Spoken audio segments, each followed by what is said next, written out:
अरे मैंने कहा आएगा, अब तो वह परिवर्तन आएगा जो इस धरती पर स्वर्ग लेकर के आएगा। बहुत दिन हो गए दुख के, अब तो सवेरा आने वाला है, थोड़े हिम्मत रखो। इस पद के साथ जरा सुनो, कपालभाति करो। अरे कितना ही रोगी हो गया हो, कितना ही मोटापा, कितना ही दर्द, कितनी ही व्याधि, कैंसर भी क्यों ना हो गया, वो भी मिटेगा। करो कपालभाति करो।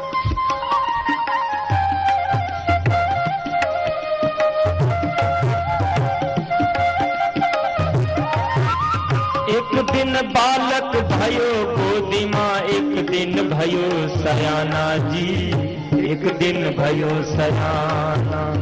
एक दिन चिता जले मरघट में, एक दिन चिता जले मरघट में, धुआं जात आसमान, सब दिन होत नहीं एक समाना, सब दिन होत नहीं एक समाना, सब दिन होत नहीं एक समाना। आइए आप भी गाइए, कबीर का ये पद जीवन में परिवर्तन लाएगा और विषमताओं के बीच में भी तुम्हें समता का पाठ पढ़ाएगा। हाथ उठा करके ये इलाज भी हो रहा है, एक्यूप्रेशर भी हो जाता है।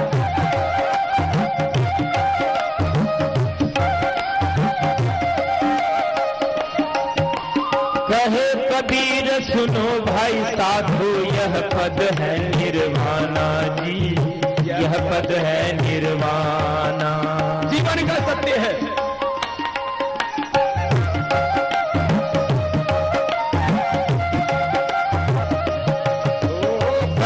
कबीर सुनो भाई साधु, यह पद है निर्वाणा जी, यह पद है निर्वाणा। यह पद का कोई अर्थ लगावे, यह पद का कोई अर्थ लगावे, होनहार बलवाना, सब दिन होत एक समाना, सब दिन होत एक समाना, सब दिन होत एक समाना, सब दिन होत एक समाना, सब दिन होत एक समाना, सब दिन होत एक समाना, सब दिन होत एक समान। बोली सच्चिदानंद भगवान की जय, भारत माता की जय, वंदे मातरम। पैर सीधे खोल लीजिए, थोड़ा रिलैक्स करते हैं, बहुत प्राणायाम करवाया मैंने आपसे। ये मादरे वतन, ये हमारी मातृभूमि, ये हमारी जन्मभूमि भारत, और इस पर हमने जन्म लिया है कितने गौरव की बात। भारत से ज्यादा महान देश पूरी दुनिया में कोई, भारत से ज्यादा धनवान देश भी पूरी दुनिया में कोई। सामने वाले तुम भी बैठ जाओ, थोड़ा तुम भी योगा अभ्यास करना, बहुत देर होगी खड़े होते हैं, बैठ जाओ। सुनो, तो ये भारत निर्धन क्यों है? ये बेईमानी से। जिस दिन भारत में से भ्रष्टाचार और बेईमानी, ये काला धन खत्म हो जाएगा, उस दिन पूरी दुनिया एक तरफ और भारत एक तरफ, इतना ज्यादा ताकतवर भारत हो जाएगा। कितना लूटा है अभी तक बेईमान लोगों ने? करीब, जोर से तो बोलो, 400 लाख करोड़। ये पूरे हिंदुस्तान को बताना है। जैसे योग के फायदे बताए ना, ऐसे भ्रष्टाचार और काला धन खत्म होगा तो क्या मिलेगा देश को, ये फायदा भी बताना है। जिस दिन ये काला धन हिंदुस्तान को मिलेगा, और मिलेगा क्या, हम लेंगे, कभी कोई चीज मांगने से नहीं मिलती, अपना अधिकार हमेशा छीनना पड़ता है। 400 लाख करोड़ रुपए मिलेगा, निजामाबाद को भी 50-60 हजार करोड़ रुपए मिल जाएगा, यहां भी स्वर्ग आ जाएगा। तो बोलो, ये धन मिलना चाहिए कि नहीं? बोले बाबा ये तो आज ही दिला दो। यहां तो आधे से ज्यादा बीमारी तो निर्धनता में ही हो रही है। एक जगह क्या हुआ, मैंने 1 घंटा योग का भाषण दे दिया। मैंने भ्रष्टाचार काले धन के बारे में बात ही नहीं की। तो एक भाई वहां खड़ा हो गया, बोले बाबा भाषण तो बहुत सुन लिया, हम तो गरीबी के मारे हुए हैं, वो काले धन वाली बात तो बता। अब तो लोगों को मैं योग के बारे में ही बताऊं और ये भ्रष्टाचार काले धन के बारे में ना बोलूं तो पेट ही नहीं भरता उनका। गोल गोल घुमा। बोले बाबा 84 करोड़ लोग तो बेचारे गरीबी में मर रहे हैं, जिनको खाने को रोटी नहीं हो, कपाल भाती करके करेंगे क्या? उनको रोटी चाहिए, उनका इलाज तो पैसा है। ये 400 लाख करोड़ रुपए तो लूटा सो लूटा ही है अपने देश में। कहा ना, भारत से ज्यादा धनवान देश कोई नहीं है। हमारे देश में नेचुरल रिसोर्सेज जिसको भू संपदा बोलते हैं वह 10,000 लाख करोड़ रुपए की। कितने की है बोलो? जोर से तो बोलो। सब लोगों की जुबान पर अभी लाना है। यदि बेईमानों को, चोर गद्दार लोगों को यदि सत्ताओं से नहीं हटाए तो ये भी लूट लेंगे। कितना है बोलो? 10,000 लाख करोड़। इसमें कोयला ही है 950 लाख करोड़ का। तो कितना? 950 लाख करोड़ का तो कोयला है। 276.81 बिलियन टन। कितना है बोलो? बोलो बाबा इतना याद नहीं रहता है? तुम्हारे घर में जो कुछ है उसका तो हिसाब रखते हो, देश का हिसाब नहीं रखते। तुम्हारे घर में कितना सोना है, कितना तोला सोना है, सबको पता है। कितनी चांदी है, सबको पता है। कितने डायमंड है, सबको पता है। कितना बैंक बैलेंस है, सबको पता है। देश का भी तो हिसाब। तुम्हारे घर का कोई सोना चांदी लूटने दोगे? तुम्हारे घर से कोई चोरी करके ले जाए, चोरी करने दोगे? क्यों? वो तुम्हारा है ना। ये देश तुम्हारा नहीं है क्या? बोलो, ये देश हमारा है। ना खुद को लूटने देंगे, ना देश को लूटने देंगे। ये संकल्प लेना है। ये देश हमारा है। और देश में कितना धन है वो बता रहा हूं। जैसे तुम्हारे घर का तो पता है ना तुमको, बैलेंस शीट का। देश की बैलेंस शीट सुनो। अपने देश में 276.81 बिलियन टन। बोलो कितना है?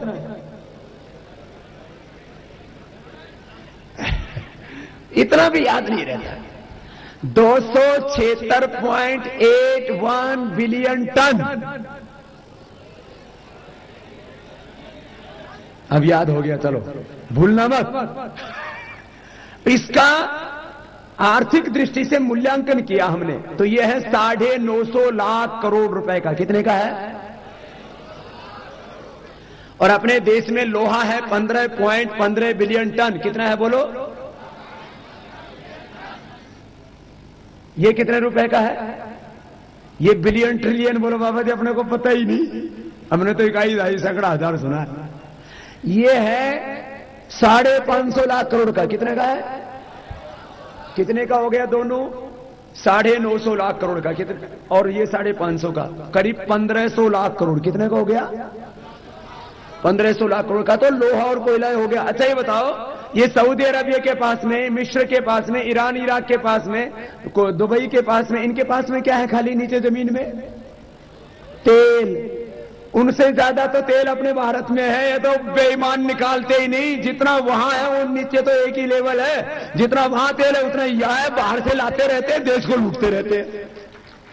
जितना वहां थे अरे वहां सऊदी अरबिया में, वहां इराक में, ईरान में, वहां तो खाली तेल है। अपनी धरती में तो तेल भी है, गैस भी है, पेट्रोल भी है, सोना भी है, चांदी भी है, हीरा भी है, एल्युमिनियम भी है, तांबा भी है, लोहा भी है, कोयला भी है। और ये कितना है? मैं कह रहा था ना, भारत से ज्यादा कोई धनवान देश नहीं। बस ये पूरा, ये कोई आपको खाली खुश करने के लिए नहीं कि हम खुश हो जाएं, हम देखो भारत में पैदा हो, कितना धनवान देश है। ये सच है कि जिस दिन ये भारत में से बेईमानी खत्म हो जाएगी, लूट बंद हो जाएगी ना, तो पूरी दुनिया एक तरफ और भारत एक तरफ, तब भी भारत का पलड़ा भारी होगा। इतना धनवान देश है। लोहा, सोना, कोयला, ये तो असली ताकत होती है देश की। भू संपदा, राष्ट्रीय संपदा, यही तो बेचते। लोहा, कोयला, बेईमान चोर लूट रहे। 1 लाख लोग इलीगल माइनिंग कर रहे हैं। कितने? और लीगल माइनिंग करने का लाइसेंस मिला हुआ है मात्र 200 लोगों को। बताओ कैसे बचेगा देश? कौन कहता है भारत गरीब देश है? ये सबसे धनवान देश है। पहले भी धनवान था, इसलिए तो अंग्रेज यहाँ आए थे। कोई अंग्रेज हमारी झोपड़ियों में भंडारा करने आए थे?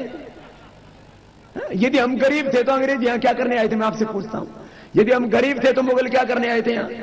देखो, एक हिंदुस्तानी मुसलमान है, उनकी वो तो हमारे भाई है, हमारा खून खानदान कुल वंश एक है। जो बाहर से आक्रमणकारी जितने भी आए, मुगल आए, शक आए, पुर्तगालीज आए और अंग्रेज आए, अंग्रेजों ने 350 से 400 लाख करोड़ रुपए हिंदुस्तान का लूटा। गोल गोल घुमा लो।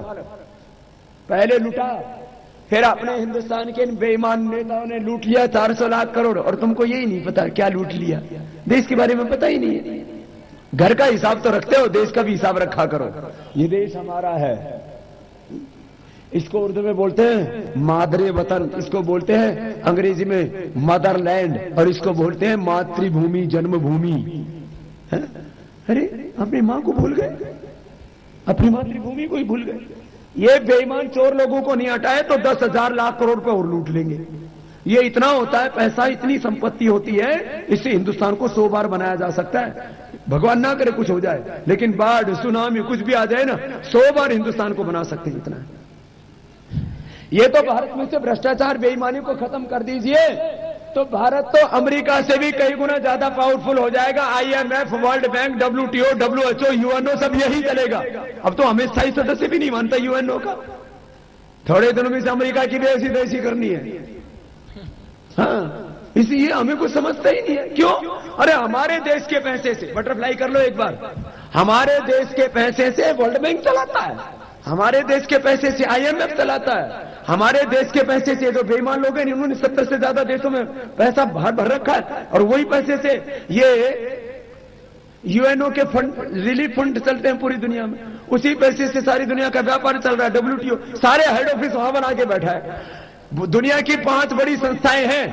जरा सुनो, थोड़ा आपको ये जो है वैश्विक ज्ञान दे रहा हूं थोड़ा आपको। कई तरह का फिजिकल नॉलेज तो बहुत दिया, अब थोड़ी सी बात करके फिर आपको इस सब एक जो है योग शास्त्र के साथ अर्थशास्त्र पढ़ा रहा हूं। जरा सुनो, और पूरी दुनिया का शास्त्र पढ़ा रहा हूं। पूरी दुनिया की 5 बड़ी संस्थाएं कौन होती है?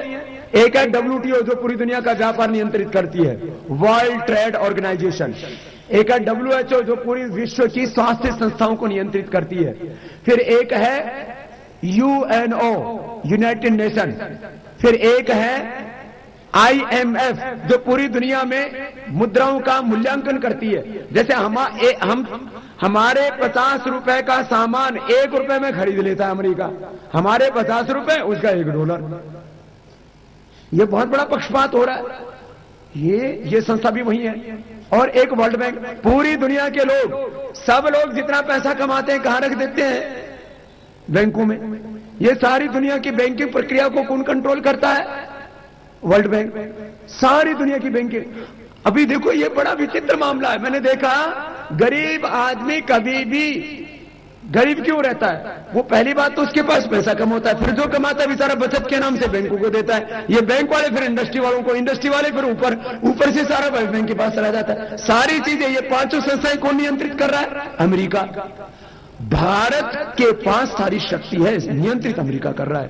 जिस दिन भारत में से भ्रष्टाचार और बेईमानी खत्म हो जाएगी, मैं आपको कह रहा हूं, और चाहे 5 साल लगे चाहे 10 साल लगे, हमें IMF का हेड ऑफिस यहां बनाना है, वर्ल्ड बैंक का ऑफिस यहां बनाना है, हमें UNO का हेड ऑफिस, WTO, WHO का हेड ऑफिस यहां बनाना। हमारे पास, हमारे पैसे से दुनिया चल रही है। हमारा पैसा और दादागिरी दूसरा करे, नेतागिरी दूसरा करे, ये कैसे होगा? जरा बात समझ में आई? ये बड़ा गंभीर बात है। धीरे धीरे इसके ऊपर विचार करना। ये मैं इसलिए कहता हूं, अरे भारत में हम छोटी छोटी बातों के लिए लड़ रहे हैं। मुसलमान कहते हैं हमको आरक्षण दे दो, जाट कहते हैं हमको आरक्षण दे दो, छोटी जाति बड़ी जाति। मैं भी एक सामान्य जाति में पैदा हुआ हूं, लेकिन मैं सब जाति के लोगों से कहता हूं, सब मजहब के लोगों से कहता हूं, एक बार सब मिलकर के भ्रष्टाचार, कालाधन खत्म कर दो। अरे इतने स्कूल, कॉलेज, यूनिवर्सिटी हम बना देंगे, इतनी इंडस्ट्री हम बना देंगे, अरे हर खेत को हम पानी दे देंगे, इतना हमारे यहां रोजगार समृद्धि आ जाएगी। देश नहीं पूरी दुनिया के लोगों को हम रोजगार दे देंगे। ये आरक्षण मांगने से बात नहीं बनेगी। अब भीख मत मांगो, अपना अधिकार मांगो। ये भीख मांगना है ये सब। हम असली चीज के ऊपर लड़ाई नहीं करते। लड़ाई होनी चाहिए भ्रष्टाचार और काले धन के खिलाफ, न आरक्षण की जरूरत पड़ेगी, फिर न आपको जातियों और मजहबों के नाम पर लड़ने की जरूरत पड़ेगी। हमको ऐसा लगता है, मुसलमानों को ऐसा लगता है हिंदू खा जाएंगे, हिंदुओं को ऐसा लगता है मुसलमान हमको खा जाएंगे। मैंने क्या किया, मैं सब मुसलमानों को अपने पास में बैठाता हूं, मैंने कहा दोनों मिलकर के इस भ्रष्टाचार को खत्म करो, ये हमको खा रहा है। हिंदू और मुसलमान जिस दिन एक होकर के भ्रष्टाचार और काले धन के खिलाफ लड़ेगा, उस दिन बेईमान बेनकाब हो जाएंगे, हिंदुस्तान बच जाएगा, हिंदू बच जाएगा, मुसलमान बच जाएगा, गरीब बच जाएगा, मजदूर किसान बच जाएगा। अब हर दिन आप मेरे सीवर में देखते हो मुस्लिम भाई आते हैं और वो भी कहते हैं, दिल्ली में हमने रामलीला मैदान में रैली की, वहां पर मेरे हर शिविरों में आपने देखा, वहां पर भी सब मुसलमान एक तरह साथ आ गए। कुछ लोगों ने हमको ब्लड इंडियन और कुत्ता आदि कहना शुरू कर दिया, तो हमने कहा हमारा दोष इतना ही है कि हमने पाप के खिलाफ आवाज उठाई। जापान में, जर्मनी में, अमेरिका में कोई देशभक्ति की बात करे तो उसको लोग उसकी सराहना करते हैं, उसको सम्मान देते हैं, उसको गर्व की बात माना जाता है, और मुझे गुनहगार और अपराधी माना जा रहा है। बोले बाबा भ्रष्टाचार के खिलाफ क्यों बात करता है? अरे मैंने कहा मैं नहीं, अब इस देश के 120 करोड़ लोग भ्रष्टाचार के खिलाफ बात करेंगे ही नहीं, इसको खत्म करेंगे, भ्रष्टाचारियों को बेनकाब करेंगे। अरे मैंने कौन सा गलत काम कर दिया भाई? चलो कपाल भाती करो। अरे रुको रुको रुको रुको, अभी अभी पूरा जयकार कराऊंगा, रुक जाओ। अच्छा बताओ, मैंने कोई गलत काम किया, कोई गलत बात कही, तो फिर ये मेरे पीछे क्यों पड़े हुए? एक मनुष्य बोले बाबा आपके प्रति करोड़ों लोगों की श्रद्धा, आपको सब गुरु समान ही नहीं भगवान समान मानते, आप कोई ब्लडी इंडियन और कुत्ता कह देते, आपको दुख नहीं होता? अरे मैंने कहा मैं भारत माता का बेटा हूं और खुदा ने, अल्लाह ताला ने, गॉड ने, भगवान ने मुझे इंसान बना करके भेजा है। मैं इंसान होता हुआ जिनको कुत्ता नजर आता हूं, दोस्तों उनका है, इसमें मेरा क्या दोष? वो अपना इलाज करवाए।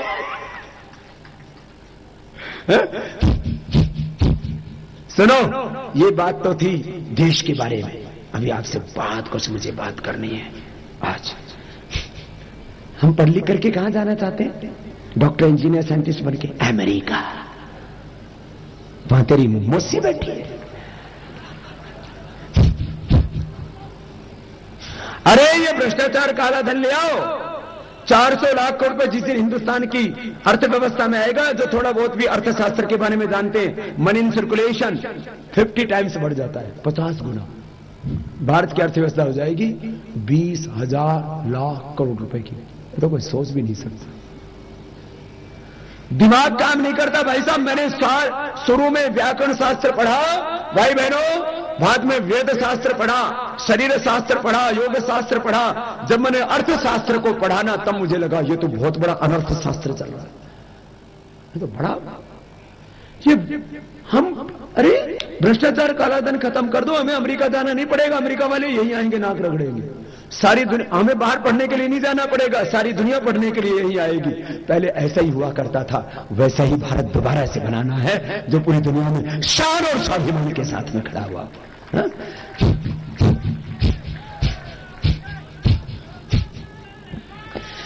तो आज पूरा निजामाबाद में दाईं ओर से बाईं ओर से पीछे तक देख रहा हूं, योग करने के लिए बैठा है, और योग के साथ अपने आप को बचाने के साथ देश के बचाने की बात मैंने की। दो बातें आपसे करता हूं, ये तो बात अंत में और कहेंगे हम, लेकिन योग की बात। योग करने से रोग कितने लोगों के मिट गए हैं? बीपी, शुगर, थायराइड, अस्थमा, जोड़ों का दर्द, जिनके रोग मिट गए योग करने से, वो हाथ हिलाने जरा, क्योंकि ये योग तो मेरे आने से पहले ही कर रहे हो ना, कोई आज थोड़ी कर रहे हो तुम, आज तो गुरु के सानिध्य में करने आए हो। हाथ हिलाने जरा। हजारों लोगों के तो रोग मिट चुके हैं इस ग्राउंड में बैठे हुए, कोई ना कोई प्रॉब्लम थी, हाथ नीचे कर लो। जिनकी कोई बहुत बड़ी बीमारी अच्छी भी है, ऐसा भी है, बहुत बड़ा, ये सामान्य बीपी, शुगर, थायराइड, ये तो सब अच्छा ही हो रहा है। जिसका बहुत बड़ा रोग मिटा, एक भाई पीछे से चला आ रहा है, दौड़ा आ रहा है, क्या रोग मिट गया बाबा? ऐसे ही सामान्य रोग नहीं, बड़ी बीमारी। थोड़ा हाथ सामने खोलो ना, सूक्ष्म व्यायाम कर लो। सूक्ष्म व्यायाम तो प्राणायाम के बीच में ही करा देते हैं। बहुत बड़ी बीमारी जिनकी ठीक हो गई, करो सूक्ष्म व्यायाम कर लो। ओम बाबा, हाँ, आपके चरणों में कोटि कोटि प्रणाम। मैं 21 साल से अल्सरेटिव कोलाइटिस से पीड़ित था। अल्सरेटिव कोलाइटिस, इसका पूरी दुनिया में कोई इलाज नहीं है।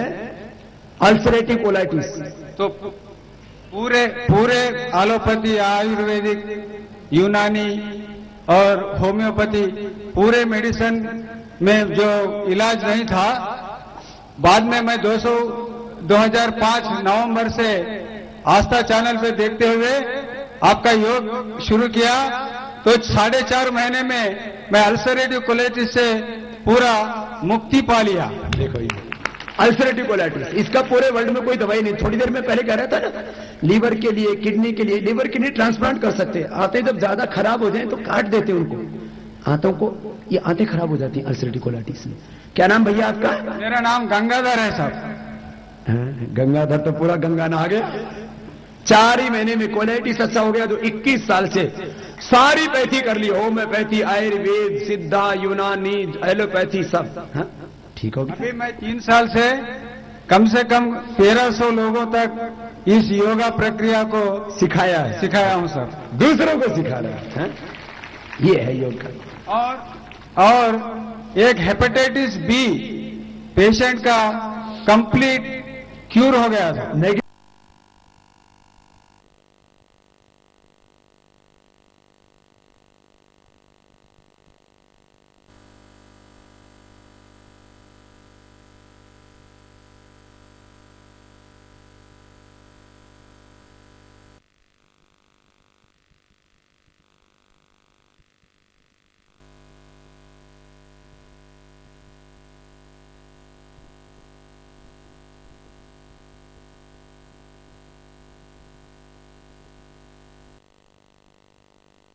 मुक्त हो जाएगा। जो योग करेगा वो रोग मुक्त हो जाएगा। जो योग करेगा उसके जीवन में निराशा, स्ट्रेस कुछ रह ही नहीं सकता। तो सब योग करो और सबको कराओ। अब इसको गांव गांव में लेकर के जा रहे हैं। धन्यवाद बाबा, बहुत आशीर्वाद। अभी तो ग्राम समितियां बना रहे हैं हम। हर एक गांव के अंदर ग्राम समिति बनाना और वहां निःशुल्क योग की कक्षा लगाना। 1 लाख से ज्यादा गांव में तो लग रही है। अभी 6,38,365 गांव में इसको कर रहे हैं। दोनों हाथों के इंटरलॉक कर लीजिए। योग, निःशुल्क योग की कक्षाओं से गांव में भी योग, अध्यात्म और आयुर्वेद से आरोग्य लाना, उनको रोग, नशा और विदेशी कंपनियों के लूट के षड्यंत्र से बचाना, उनको भी भ्रष्टाचार के बारे में, काले धन के बारे में बताना कि कैसे भ्रष्टाचार, काला धन और भ्रष्ट व्यवस्थाओं से देश लूट रहा। और आओ सब मिलकर के अपने आप को और हिंदुस्तान को बचाएं। गांव को आदर्श गांव बनाने के लिए उस दिशा में रोग मुक्त, नशा मुक्त गांव हो।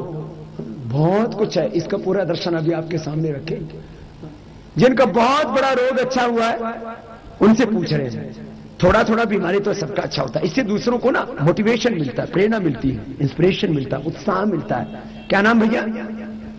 ओम बाबा जी। ओम। मेरा नाम शिवाजी है। आपकी चरणों में कोटि कोटि प्रणाम। प्रणाम भाई।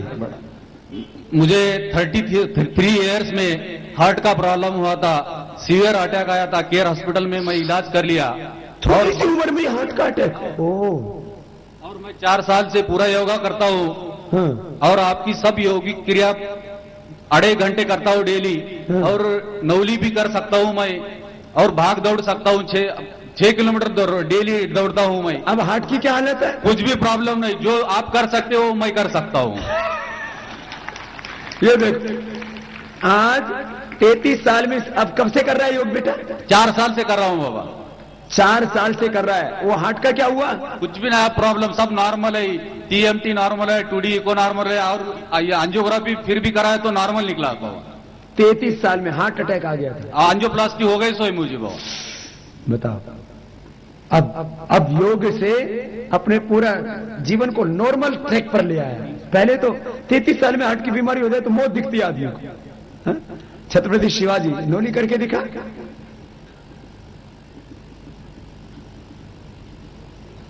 ये तो सच्ची मुझे अच्छी करता है, और सब आसन करता है, दंड बैठक भी लगाता है। दंड बैठक में डेली 125 करता हूं। पूरे ये तो पूरा मजबूत हो गया। बताओ एक बार। बाबा मैं आपके 3 शिविर अटेंड करा महाराष्ट्र में भी, मगर आपका दर्शन करना चाहता हूं, मगर दर्शन नहीं हुआ। आज कर देते क्या आप? तो आजा भाई, इसका तो दर्शन हो ही जाने। 3 शिविरों से दौड़ रहा है पीछे पीछे।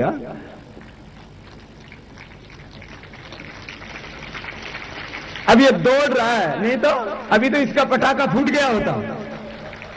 33 साल में हार्ट का बीमारी, आदमी का जिंदगी टूट जाता है। ये है योग का परिणाम। अब 125 दंड लगाता है, हार्ट वाला का तो 1.25 कदम आगे बढ़ता है तो पेन होता है। इसको तो पूरा, अब पहले इसको पता नहीं था, नहीं तो इसको हार्ट का प्रॉब्लम बचाता नहीं। बच्चों को बचपन से योग सिखा दीजिए। बच्चों को बचपन से ही योग सिखा दीजिए, उनको कभी जिंदगी में हार्ट का, ब्रेन का कोई प्रॉब्लम नहीं आएगा। आजा आजा आजा, इधर आजा, इधर आजा। ये तो नोली करके दिखाएगा। कर दिखा, इधर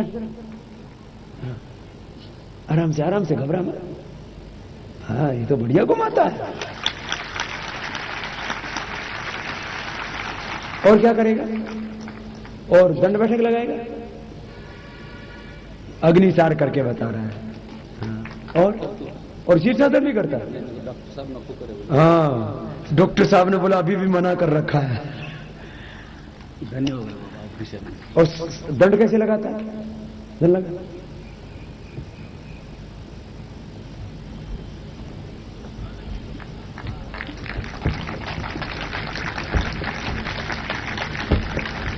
बस।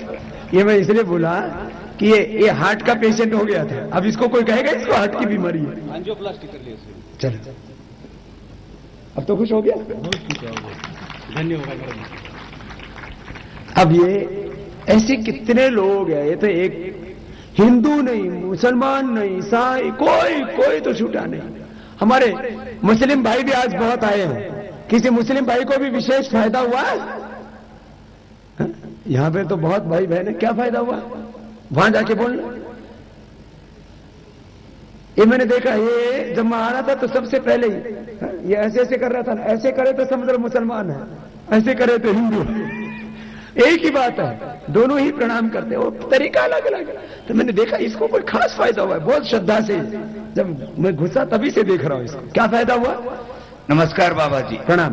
मैं सूफी भाई हूँ, मैं निजामाबाद का वासी हूँ। मैं जब से आपका आस्था चैनल देखना शुरू किया, प्राणायाम शुरू किया, लेकिन मेरी बीबी नहीं मानती है प्राणायाम को। तो मैंने उसकी शिकायत मत करो, नाराज हो जाएगी। उसका किडनी का बहुत बड़ा प्रॉब्लम था बाबा। नाम क्या है उनका? शाहीन सूफी। लेकिन वो नहीं मानती। कई डॉक्टर्स के पास लेके गया, जहां इलाज जितना मेरे पास ताकत थी मैंने कराया। आखिरी में उसको मैंने अनुलोम विलोम, ब्राह्मरी और कपाल भारती ये बताते थक गया। अभी वो एकदम बराबर से ठीक है बाबा। अब करने लग गई? अब करने लग गई, अब कर रही है। इधर आई है। कहां पर है? पीछे है बाबा। मैं एकदम आगे आ गया। वो कहां है? उसको बुलाओ ना जरा। शाहीन सूफी जल्दी आ जा। शाहीन, अब तो अच्छी हो गई। हाँ? देख, तुम्हारा पति तुमको याद कर रहा है। शाहीन को ही अब ढूंढनी पड़ेगी।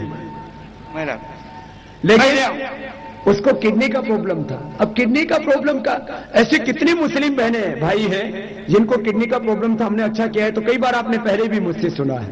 हाँ? ये कपाल भाती करो ना एक बार, कर लो थोड़ा सा। सबका प्रॉब्लम अच्छा होता है। वजन तो थोक में कम होता है, थोक में। बहुत आश्चर्यजनक रूप से। हाँ? बैठ जाओ साहब, बैठो। अभी थोड़ा ध्यान कराना बाकी है बस। क्या नाम भैया? बी गंगा किशन। हाँ। प्रणाम बाबा जी। प्रणाम भाई, प्रणाम। मेरे बेटे को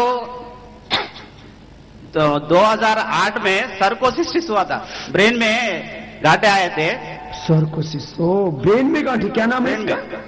बी सनत कुमार। ओ, तो हैदराबाद में आपके शिविर में आए थे। हाँ। और दिखा ये भी। तो अभी कल मैं MRI स्कैन निकाले। हाँ। तो पूरा अच्छा हो गया। अब गांठ नहीं है? पूरा गांठ अच्छा हो गया। अब कल मैं रिपोर्ट के साथ आया हूँ। कल ही निकाला मैं। झोला लेकर के आया भाई। कल ही निकाले तो अच्छा हुआ। अभी अच्छा प्राणायाम भी चालू है। वहाँ सजेस्ट किए थे मेथावाटी यूज करो, बोले यूज करे और प्राणायाम करते रहे। प्राणायाम भी कर रहे हैं। ये कब गए थे आप? कौन से शिविर में गए थे? हैदराबाद शिविर में। नहीं, हैदराबाद में 2-3 बार हुआ। नहीं, लास्ट टाइम 2008 में होता। 2008 से बेटा प्राणायाम कर रहा है। ब्रेन में गांठें होती तो बच ही नहीं सकता, मरता ही है। तो ऑपरेशन भी करा लो तो दोबारा हो जाता है गांठ। बाबा जी अभी ठीक हो गया। नाम क्या है इसका? डी सनत कुमार। बी सनत कुमार। आजा बेटा, ऊपर ही आजा। ये पूरा रिपोर्ट लेके आया दोनों ही। ये बच्चा आज बचा है तो प्राणायाम की बदौलत। हाँ? भाई श्रीधर जी ने ही वो शिविर कराया था पिछले वाला। हैदराबाद में 2-3 शिविर हो चुके हैं। हमारी पहला शिविर भाई सुरेंद्र जी ने कराया था, और इस बार अब फिर से शिविर हो रहा है। पहले परेड ग्राउंड का अनाउंस किया गया था, लेकिन किन्हीं कारणों से परेड ग्राउंड का परमिशन नहीं मिल पाया, तो अब एनटीआर स्टेडियम में दोबारा हैदराबाद में शिविर हो रहा है। और हमारे भाई श्रीधर जी के नेतृत्व में पूरे आंध्र प्रदेश और तेलंगाना में जो काम हुआ है वो अद्भुत हुआ है। आज पूरा आंध्र प्रदेश, पूरा तेलंगाना योग के साथ खड़ा हो चुका है, पूरे स्वाभिमान के साथ खड़ा हो चुका है। निरूप हो रहा है, अद्भुत अद्भुत, है ना। चलो एक बार अनुलोम विलोम 2 मिनट कर लो, फिर ब्राह्मणी उद्गीत ध्यान कराएंगे आपको। 2 मिनट ये कर लो। तो आज एक सूचना भी सभी हैदराबाद निवासियों के लिए भी, और हैदराबाद में तो और रिकॉर्ड टूटने वाला है। आज ये जो जलसा हो रहा है, ये जो उत्सव हो रहा है, यह जो योग सम्मेलन हो रहा है, ये अद्भुत है। लेकिन निजामाबाद से भी बहुत बड़ा कार्यक्रम फिर हैदराबाद में होने वाला है, और मैंने कहा एनटीआर स्टेडियम में वह कार्यक्रम होगा 20 तारीख को। आजा ऊपर आजा बेटा, इधर क्या क्या करता है तो भी तो अनुलोम विलोम करके बता ना। कपालभाति करता है। ब्रेन के अंदर गांठें, सार्कोडायसिस, इसका कोई इलाज नहीं है। गांठ काट भी दो, ऑपरेशन करके दोबारा हो जाता है। ये सारा रिपोर्ट कोई भी देख सकता है, जिसमें काले काले बड़े बड़े धब्बे हो जाते हैं, ये कोई भी चेक कर सकता है। एकदम क्लीन, सब साफ। और पहले का कहां है? ये 2008 का है, इसमें सब गांठें दिख रही हैं स्पष्ट रूप से। है? ये इससे बड़ा और प्रमाण क्या होगा? बैठ बेटा, आराम से बैठ। और आज जो है हमारा बेटा सनत कुमार। सनत कुमार की तो बड़ी कथाएं आती हैं उपनिषदों में। सनत सनंदन इधर। और मेधावटी लिया, अनुलोम विलोम किया, इसको च्यवनप्राश भी दो ना। अब तो ये छोटा तो च्यवनप्राश खाएगा और बड़ा वाला बादाम पाक खाएगा। बादाम पाक दो, यही बादाम पाक है। बच्चों को बॉर्नवीटा मत खिलाया करो। Bournvita, Horlicks, Complan, boost, Coca Cola, Pepsi P करके एक बादाम पाक, इसमें अच्छी अच्छी चीजें, ताकत मिलेगा। अब योग करके ये बच्चा कितना तेज, इसको कोई कह ही नहीं सकता अब ये बीमार है। अनुलोम विलोम कर। बाबा हम तो परेशान हो गए थे। ये तो बहुत अच्छे से करता है।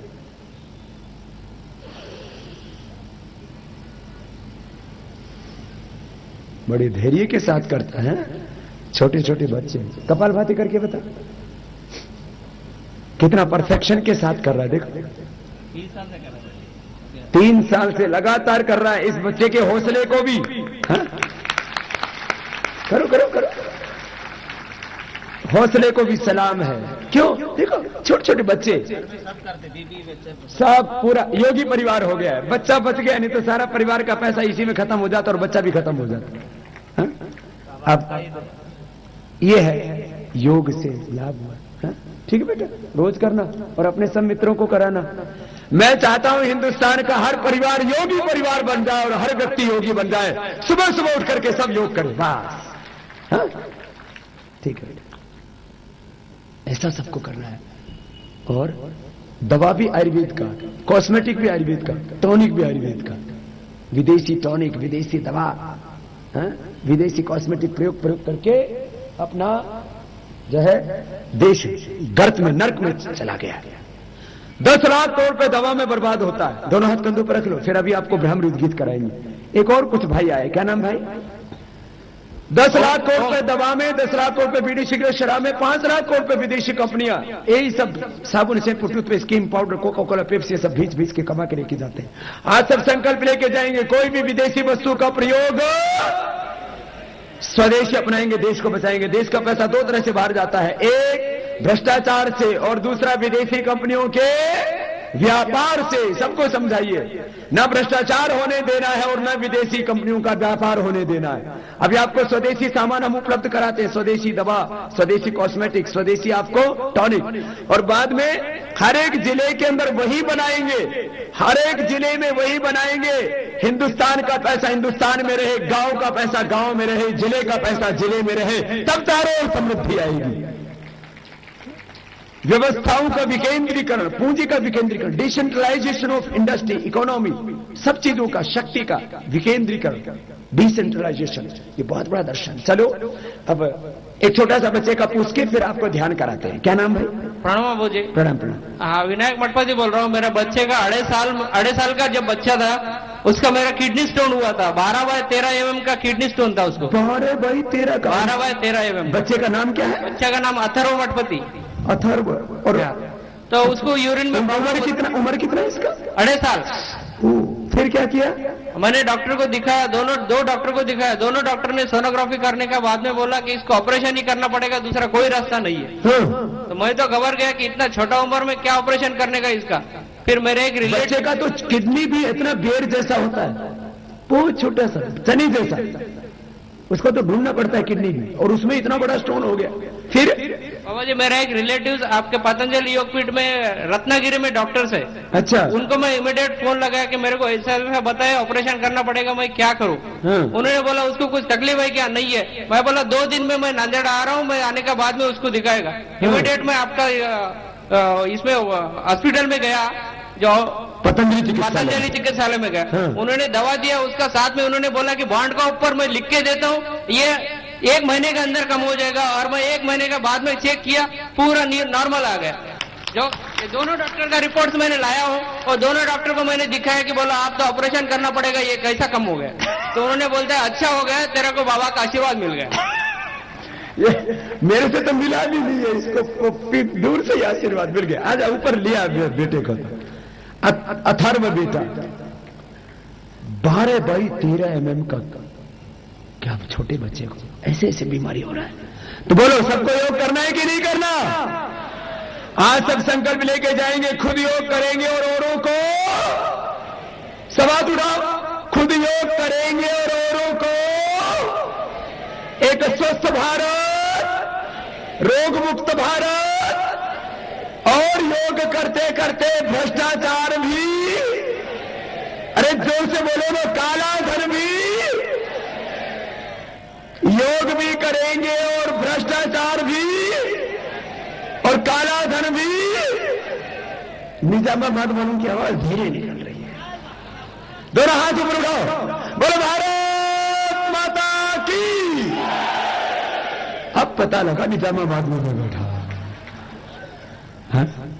अब बताओ, इतनी श्रद्धा, इतनी भक्ति, इतना अनुशासन। मुझे लगता है मैं पहली बार आया हूं ना निजामाबाद। निजामाबाद नाम बहुत सुना बचपन से, निजाम के कारण से।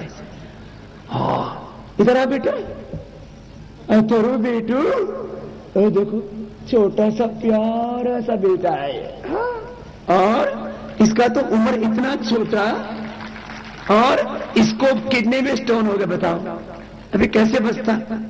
इसको ऑपरेशन करना पड़ता तो। अब खुश है, अब बड़ा होके योगी बनना। हाँ, इसका साफ रिपोर्ट लेके आया। चलो, तेरे को क्या खाएगा? च्यवनप्राश खाएगा? खाता है? ले, ये तेरे लिए है। और भी और कुछ लेगा? लाओ, इसको सेव का जूस पिएगा, कोका कोला नहीं पिएगा। ये सेव का जूस पीना, लेकिन इसको ले नहीं पाएगा, तेरे बापू को देते हैं। और ये मंजन भी करता है, इसको मंजन दो। ये विदेशी मंजन नहीं करेगा कभी भी। मेरा माँ मंजन करता है, उसके साथ में ये मंजन करता है। ये ले। और टूथपेस्ट भी करना हो तो देसी करना है। और ब्रश भी प्रयोग करना हो तो देसी करना, ए ले तेरे लिए, हाँ? और बिस्किट भी खाना तो देसी खाना। इसका तो बढ़ गया डोली है। हाँ, अब बताओ, इतना छोटा सा बाबू जय करेगा? हाँ? ओ जय जय। ये तो बाबा से पहले से परिचित है, ये तो डर जाता। अब बच्चे बाबा से डरते नहीं है, बाबा से प्यार करते हैं। ऐसे सब बच्चों को योग कराना, मैं यही चाहता हूं कि सुबह सुबह डॉक्टर हो, इंजीनियर हो, साइंटिस्ट हो, किसान हो, जवान हो, किसानों को भी बीमारी हो, बीपी, शुगर, अर्थराइटिस, सब, हाँ? सब योग करें। सुबह सुबह योग करना, दिन में खेती करें, मजदूरी करें, काम करें, स्कूल में पढ़ें, अध्यापक पढ़ाएं, सब लोग अपना अपना काम करें। मैं तो कहता हूं कोई भी, किसी का कोई भी पेशा हो, सुबह सुबह योग, दिन में कर्म योग। सुबह सुबह क्या करना है सबको? दिन में क्या करना है? कर्म योग। यहां तो पत्रकारों में भी जोश आ गया है। बोले बाबा, पत्रकारिता धर्म से बड़ा राष्ट्र धर्म है। मैं एक बात के लिए पत्रकारों की प्रशंसा करता हूं। 1% तो देखो थोड़ा बहुत गड़बड़ सब जगह चलता है। 99% के इस हिंदुस्तान, 99% हिंदुस्तान के पत्रकार बिना किसी स्वार्थ के इस राष्ट्र धर्म के इस अभियान में, योग की सेवा के इस काम में सब साथ में। एक बार जोरदार अभिनंदन हमारे पत्रकारों का। बहुत बड़ा काम हिंदुस्तान में हो रहा है। बस अब भ्रामरी उद्गीत प्राणायाम करना है। चलो सीधे बैठो। इतना अनुशासन भी जो मैंने निजामाबाद में देखा है, इतना अनुशासन भी मैंने पहले कहीं नहीं देखा रे भाई। इतना डिसिप्लिन, ओहो। चलो अब आपको भीतर की दुनिया में लेके जाते हैं। योग से तो सब कुछ बदला है। आपको अब अंदर से ना आत्मा की शक्ति मिलेगी, शरीर की, मन की, प्राण की शक्ति के बारे में तो आपको बता रहा था मैं अभी। आत्मा की शक्ति सबसे बड़ी शक्ति, उसमें परमात्मा की शक्ति है। पहले उंगली माथे पर, शेष उंगली आंखों पर। यह ओंकार कोई व्यक्ति नहीं है, मूर्ति प्रतिमा नहीं है, कोई देवी देवता का नाम नहीं है। ओंकार एक डिवाइन वॉइस है।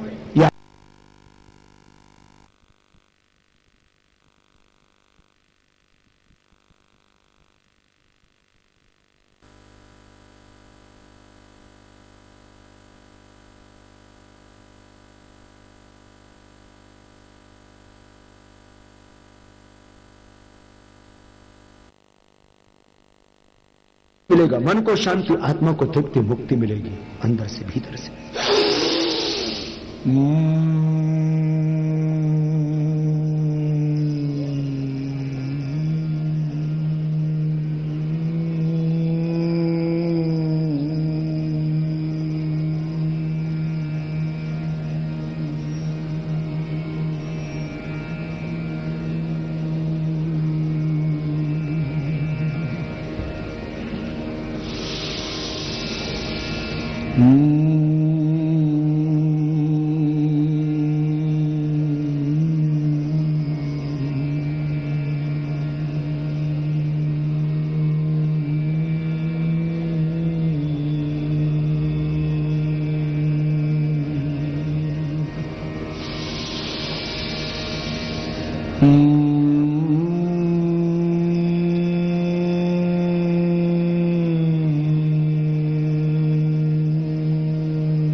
दोनों हाथ घुटनों पर ध्यान मुद्रा में, लंबा गहरा श्वास भरेंगे, पावन ओंकार का उद्घोष करेंगे।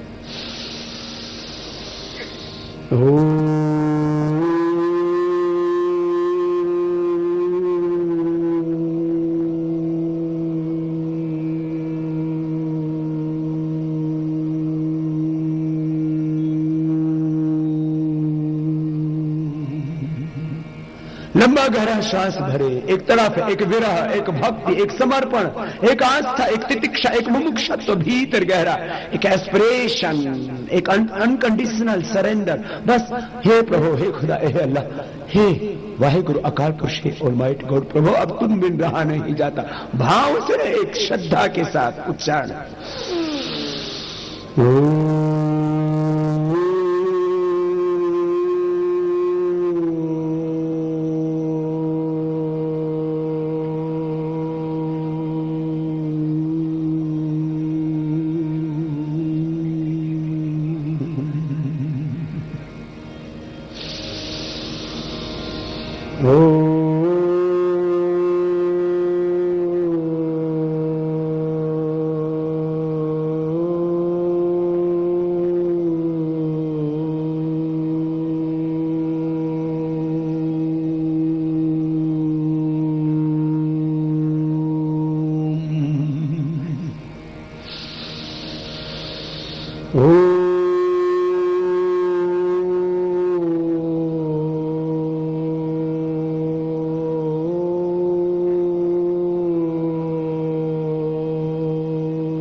अब मौन हो जाएंगे, साइलेंस, श्वासों के साथ, प्राणों के साथ उस खुदा अल्लाह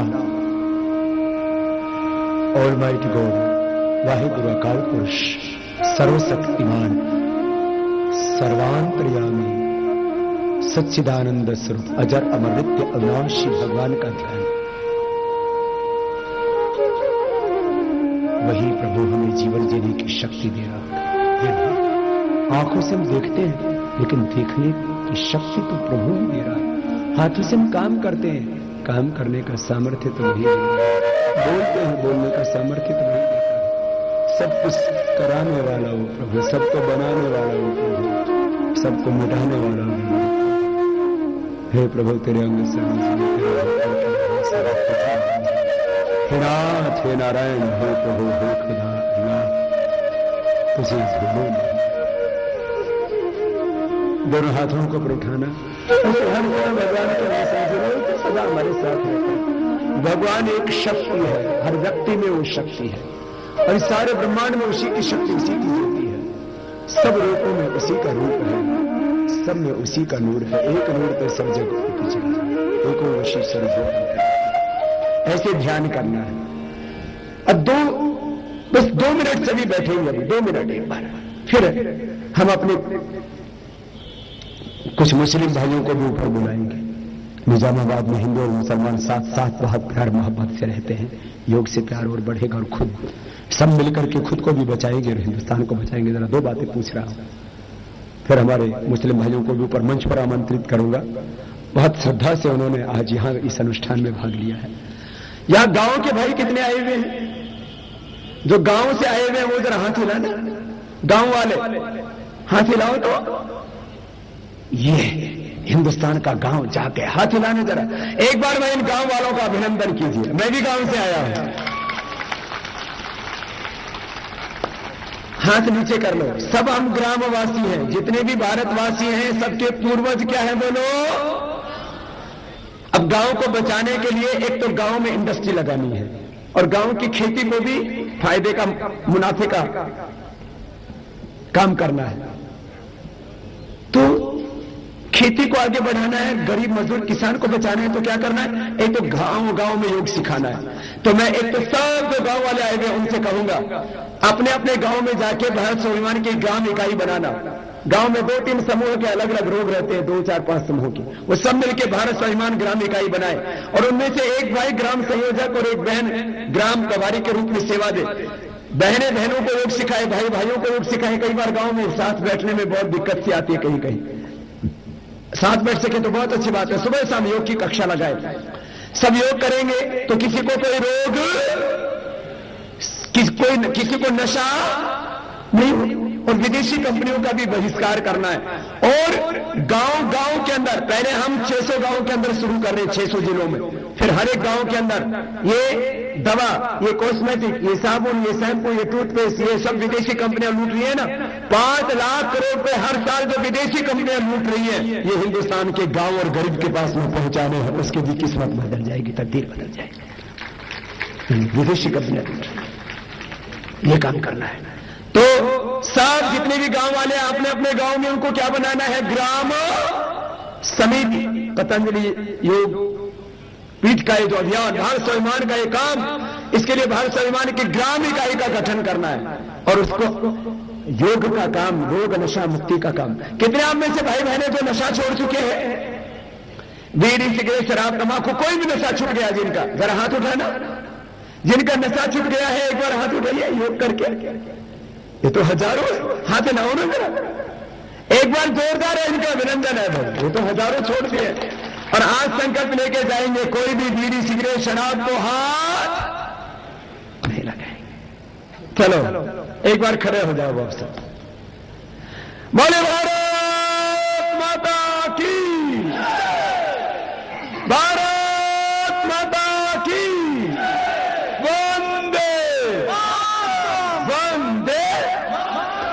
अपने अपने आसन समेट लेंगे। थोड़ा पीछे बहुत दूर है ना भाई।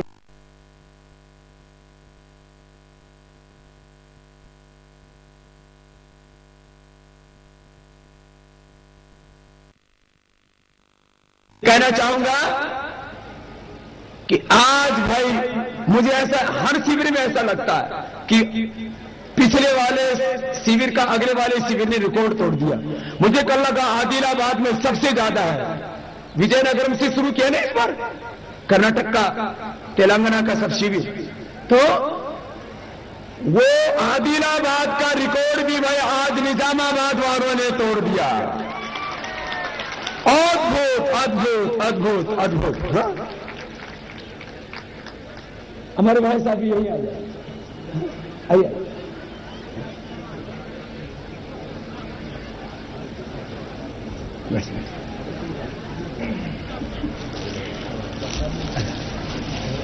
क्या शुरू?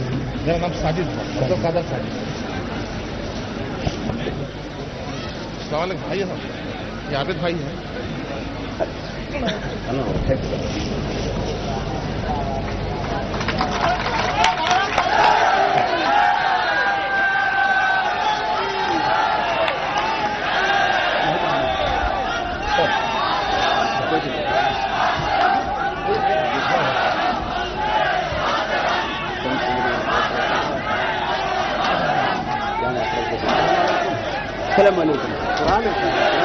कुरान है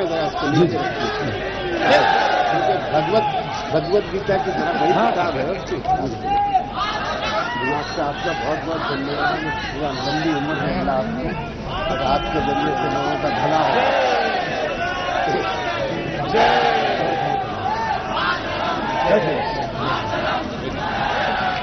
तो बैठिए बैठिए, इधर आइए। तो आज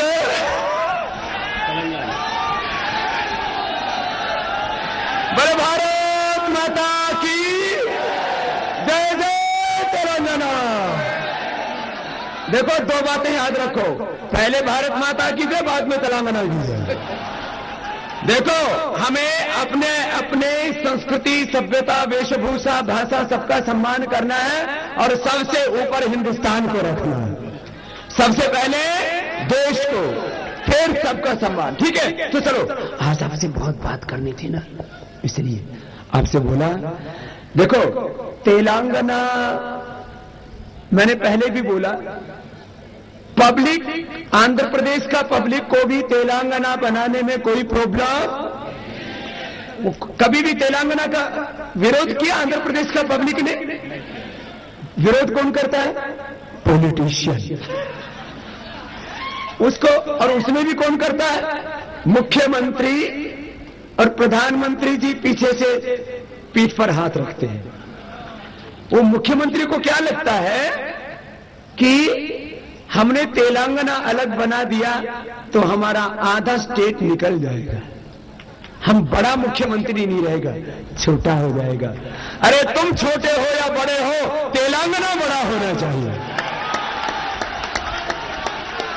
तो और तेलंगाना में एक चीज और होना चाहिए, तेलंगाना तो बनेगा ही बनेगा, चाहे आज बन जाए चाहे कल बन जाए, अब तो इसको दुनिया की कोई ताकत रोक नहीं सकती। क्यों? देखो ये डेमोक्रेटिक सिस्टम है, जो इसमें पब्लिक चाहती है वही होता है, तो ये होगा। लेकिन इसके लिए अपने को खून खराबा नहीं करना। अभी तक 600 लोगों की जानें जा चुकी है इसमें, और होना है तो क्यों? भाई जनता चाहती है। अरे भाई आज तो डेमोक्रेटिक सिस्टम है भाई, जब निजाम का राज खत्म हो गया तो ये मुख्यमंत्री की हुकूमत चलेगी क्या? नहीं, ये तो जो तेलंगाना एक स्वतंत्र राज्य था पहले, अब उसको एक स्वतंत्रता के रूप में पूरी पहचान मिलनी चाहिए और इसको पूरे तहजीब के साथ ये राज्य बनना चाहिए, ऐसे हम प्रार्थना करते हैं। तो ये बनेगा, तो तेलंगाना बनेगा।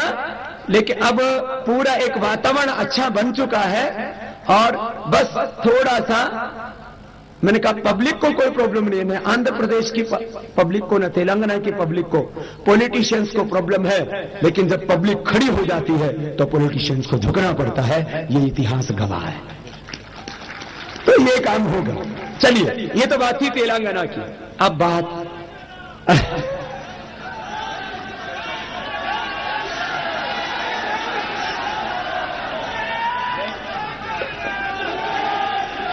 तो सुनो, चलो एक बार बोल देता हूं, एक बार बोलो 100 बार बोलो, वही बात होगा ना। बोलो भारत माता की जय जय तेलंगाना। बस अब दोबारा मत बोलना, अब अगली बात करनी है ना। तो सुनो, अपने अपने गांव को और हिंदुस्तान को बचाना है ना, तो इसके लिए क्या करना पड़ेगा? सबको सुबह उठ के योगाभ्यास करना, ठीक है? और किसी को रोगी नहीं होना, किसी को नशा। देखो ये मेरे हाथ में पवित्र कुरान है, जैसे गीता है, वेद है, ऐसे पवित्र कुरान है। कुरान साहब में भी शराब पीना हराम कहा है। जो शराब पीता है वो सच्चा मुसलमान नहीं। क्यों जी? यही बात है। और ये सच्ची बात है। और सच्चा मुसलमान कभी भी शराब नहीं पीता है, तो क्या सच्चा हिंदू को पीना चाहिए शराब? क्या पैगंबर मोहम्मद साहब पैक लगाते थे क्या? क्या ईसा मसीह शराब पीते थे क्या? क्या भगवान रामकृष्ण, भगवान हनुमान जी दारू पीते थे क्या? कोको कोला पेप्सी पीते थे?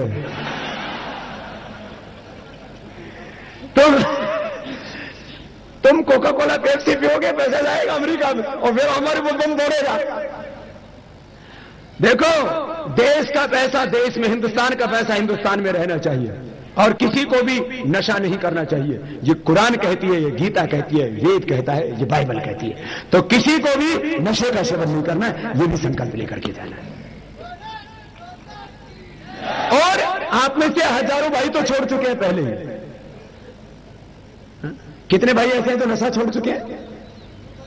जो हाथ उठाओ ना, मुझे पता तो लगे। ये तो बहुत बड़ी बात है, एक बार जोरदार इनका अभिनंदन कीजिए। ये तो नशा छोड़ ही चुके हैं पहले से, और अब नशा रोगी नहीं होना, नशा नहीं करना, विदेशी वस्तु का प्रयोग नहीं करना, इससे 25 लाख करोड़ रुपए बचेगा। भारत स्वाभिमान का यही तो उद्देश्य है, रोग, नशा, विदेशी कंपनियों के लूट से हिंदुस्तान को बचाना, भ्रष्टाचार को मिटाना, काला धन हिंदुस्तान को दिलाना, और भ्रष्ट व्यवस्थाएं चल रही है इनको खत्म करना। इससे भ्रष्टाचार खत्म होने से, काला धन खत्म होने से कितना पैसा मिलेगा देश को? 400 लाख करोड़। तो फिर हिंदू गरीब रहेगा, फिर ये मुसलमान गरीब रहेगा, सबको शिक्षा मिलेगी, सबको एजुकेशन मिलेगा, सबको स्वावलंबन मिलेगा। अरे पैसा होगा। आज मुसलमान का क्या प्रॉब्लम है?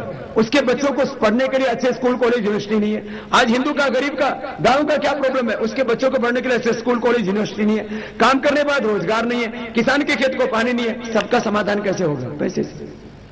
तो देश की सबसे बड़ी समस्या है गरीबी, और गरीबी का इलाज क्या है? पैसा। और पैसा कहां है? बाहर जमा कर दिया।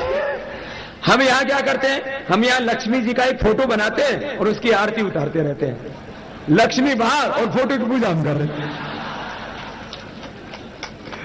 अब लक्ष्मी की फोटो की पूजा करने से लक्ष्मी नहीं मिलेगी। जो रियल लक्ष्मी है वो हिंदुस्तान में लाओ और हिंदुस्तान बचाओ। तो ये करना पड़ेगा, और ये काम करने के लिए हिंदू और मुसलमान सब साथ में होना पड़ेगा। अच्छा, अभी क्या हो रहा है? जो चोर, गद्दार, नालायक, निकम्मे, भ्रष्टाचारी, बेईमान जो नेता है ना, उनको ये पसंद नहीं आता कि ये जो है टोपी वाले और ये भगवे वाले, ये दोनों साथ में बैठ गए ना, तो समझ लो महाक्रांति होने वाली है। क्यों?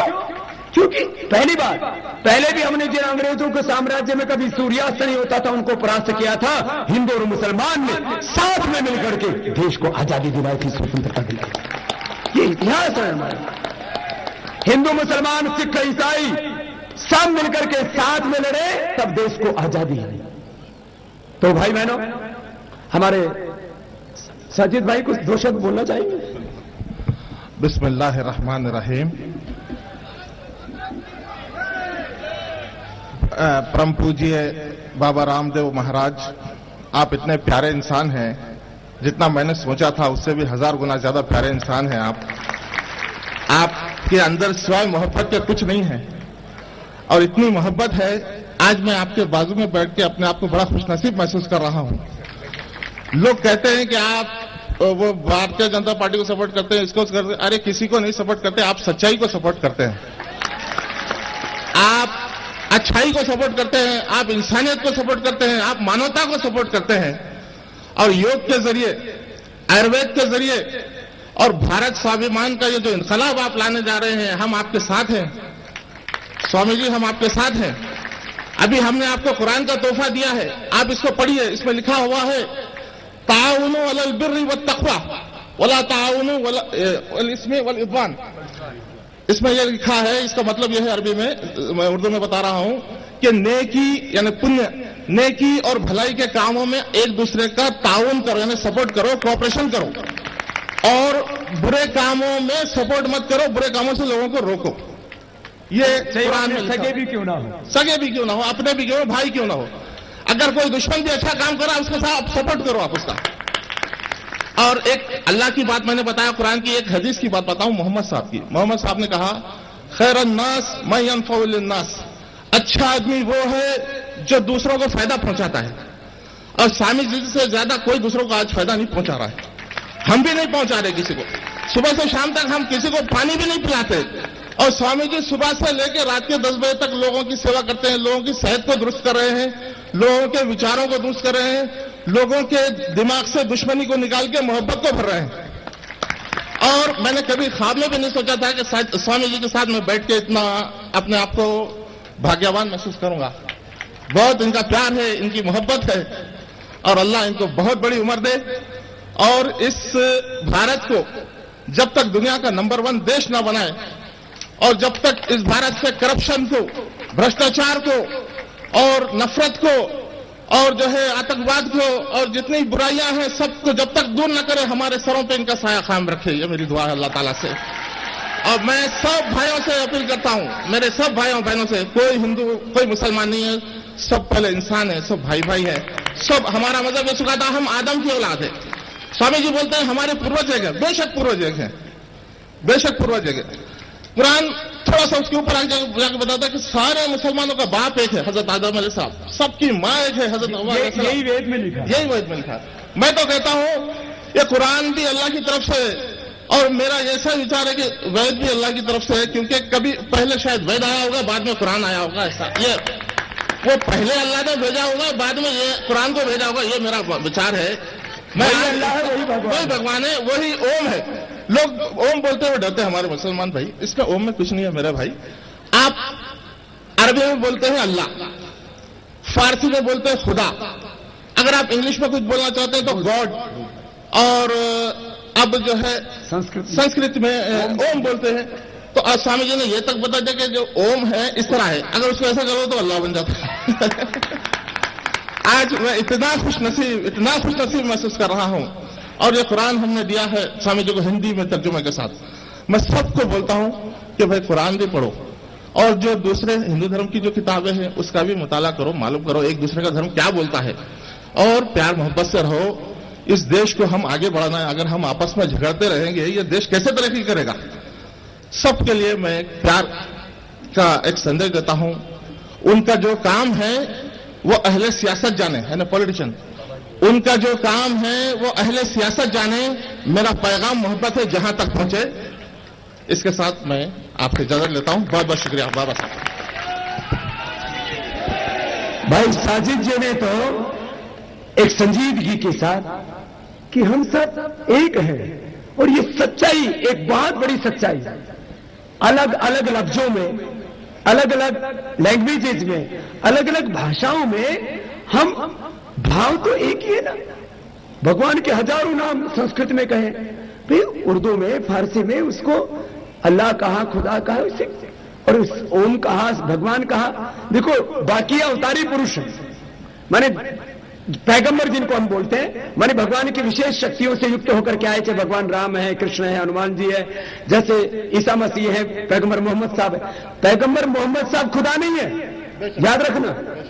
भगवान राम भी एक दैवी शक्ति बन करके आए, ईसा मसीह दैवी शक्ति बन करके आए, ऐसे ही पैगंबर मोहम्मद साहब एक दैवी शक्ति का संदेश देने के लिए धरती पर आए, जैसे भगवान राम ने कृष्ण ने दिया। तो ये दरअसल हमारी नासमझी के कारण से हम अलग अलग मान लेते हैं। जिस दिन समझदारी आएगी उस दिन एक ही प्रभु की उपासना करिए, एक होकर के और नेक होकर के ही हम रहेंगे। तो खैर आज जो है हमारे दूसरे भाई कुछ कहना चाहेंगे, हामिद भाई कुछ कहना चाहेंगे। बिस्मिल्लाहिर्रहमानिर्रहीम। यह वाकई आज का दिन इंतहाई अहमियत का दिन है निजामाबाद जिले के शहरियों के लिए, हम हिंदू मुस्लिम भाई बहनों के लिए, बच्चों के लिए। आज से बेहतर दिन इससे पहले कभी नहीं आया। यकीनन हम सबको सेहत और बिलखुसूस करप्शन के ऊपर बाबा रामदेव ने जो बात बताई है, यकीनन 400 लाख करोड़ रुपया ये किसका है? हमारा है, हमारे बच्चों का है, हमारी बेटियों का है, हमारी बहनों का है, हमारे भाइयों का है, हम भारतीयों का है। आज विदेशी बैंकों में पड़ा हुआ है और हम गरीब लोग पैसे को तरस रहे हैं। हमारा भारतीय रिक्शा चला रहा है, हमारी भारतीय बहन बीड़ी बना रही है, लेकिन हमारा 400 लाख करोड़ रुपया विदेशी बैंकों में है। इसको लाने की लड़ाई में हम सब साथ मिलकर लड़ेंगे और ये देश को, जैसा कि आजादी से पहले इस देश को क्या कहा जाता था, सोने की चिड़िया है भारत, लेकिन ये सोने की चिड़िया आज हमारे नेता कंगाल बना दिए हैं। हम फिर इस देश को सोने की चिड़िया बनाएंगे और हम सब मिलकर इस भारत की एकता को कायम रखेंगे और हिंदू मुसलमान मिलजुल कर हम इस लड़ाई को लड़ेंगे। और आज फिर एक मरतबा मैं सबको कहूंगा, बिलखुसूस हम सबकी एक ही लड़ाई है, जय तेलंगाना, जय जय तेलंगाना, जय तेलंगाना।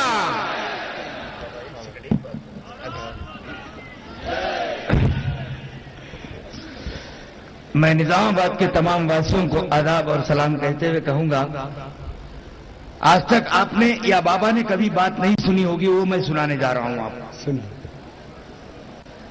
हिंदुस्तान हमने बनाया है, हाँ और मां। हिंदुस्तान हमने मिलकर बनाया है और हिंदुस्तान ऐसी वाक़ई सोने की चिड़िया है जिसको हमने बनाया है। सुन लीजिए कान खोलकर, हां से हिंदू, मां से मुसलमान, हम जहां मिले हैं वाक़ई हमारा ये हिंदुस्तान है। हमें मरना है यहां पर, लड़ना है यहां पर। मैं वैसे एंटी करप्शन कमेटी का विजिलेंस ऑफिसर ही हूं। करप्शन के तहत हर ऑफिसर से मैं लड़ता हूं, उन पे केसेस बुक करता हूं, उनको जेल भिजाने तक मेरी चैन नहीं लेता हूं मैं। तो वाकई बाबा जी ने आज मुझे जो ये मौका दिया है, वाकई मुझे जिंदगी में ये मौका नहीं आने वाला। मुझे नहीं, मेरे तमाम खानदान आज प्राणायाम योगा करते हैं। ईमानदारी से कह रहा हूं और बड़े जज्बात से कह रहा हूं, इंशाअल्लाह तमाम हाँ और मां मैं जो बोल रहा हूं, करप्शन का ताउन मत करें, करप्शन के साथ लड़ेंगे इंशाअल्लाह। हम वाकई सोने की चूड़िया एक एक आदमी जेब में रखेगा। और आज के निजामाबाद वासी जितने इमदाद करे हैं यहां पे इस पॉलिटेक्निक ग्राउंड के लिए, जैसे मारवाड़ी मंच के भाई है, डिपार्टमेंट ऑफ पुलिस है और म्युनिसिपल कॉर्पोरेशन वाले हैं और मीडिया वाले हैं और जो भूल रहा हूं सब लोग को हमारी तरफ से धन्यवाद।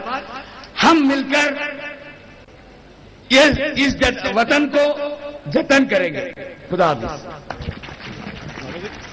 एक मिनट तेलुगु में बोलना चाहते हैं मुस्लिम, बोल एक मिनट। हमारे भाई तेलुगु में 2 शब्द कहना चाहते हैं। बोलेंगे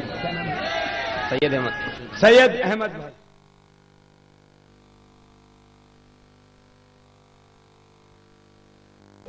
पतंजलि ग्रामोद्योग एवं स्वाभिमान ग्रामोत्थान योजना